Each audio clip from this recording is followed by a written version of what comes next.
All right, let's take a second look at this non-Muslims of early Islam, reading chapter 10 of the book The Formation of Islam by Jonathan Berkey. And if we just look a little bit more closely at some of the terms, let's see if anything here looks interesting.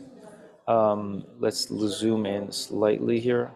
It talks about how it says here, there's a lot of macro, high level, bird's eye view analysis, but we want to just jump into the story of the minorities here, which include some Christians and some Jewish people.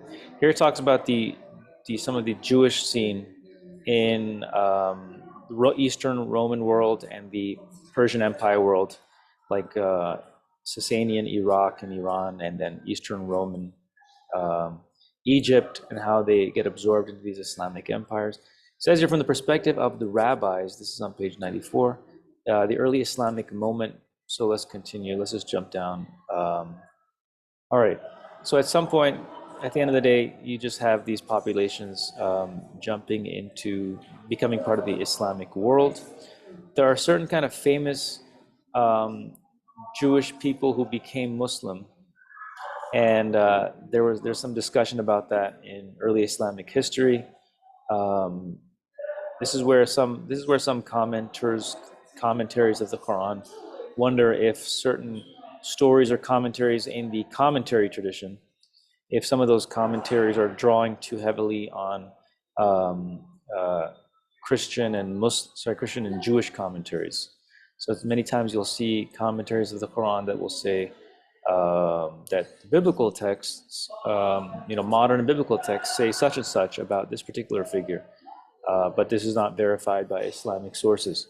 So some commentaries in early Islamic history, they say they were debating whether this analysis should be comparative religion analysis should be included in the commentaries of the Quran, and some people did not like that. Um, so you'll see some of the names of these people here. So there were a lot of Yemeni Jewish converts to Islam, and there were some Iraqi and Iranian Jewish converts to Islam.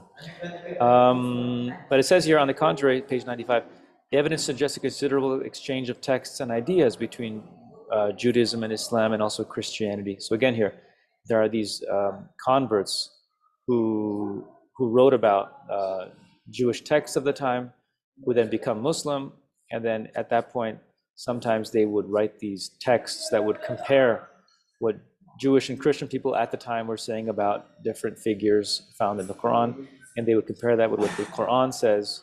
And over time, Muslims were less and less interested in these kinds of comparative religion texts, but they still become part of books written by Muslims for many centuries that would be kind of an encyclopedia of different um, um, beliefs and whatnot. Ibn Hazm in the 1000s, not mentioned here, has one of these types of books, al Fisal fil Milal. For Christians more than Jews, the Arabic conquests were likely to have meant a traumatic rupture with the communal and political patterns which had developed over the previous centuries.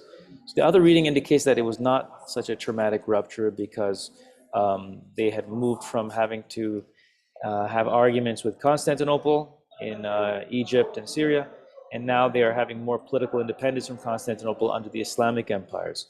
So, and that documentary, Empire of Faith, where there's this professor named, I forgot his name, at the University of Chicago, Michael Sells. He and others often make this point that it's not clear.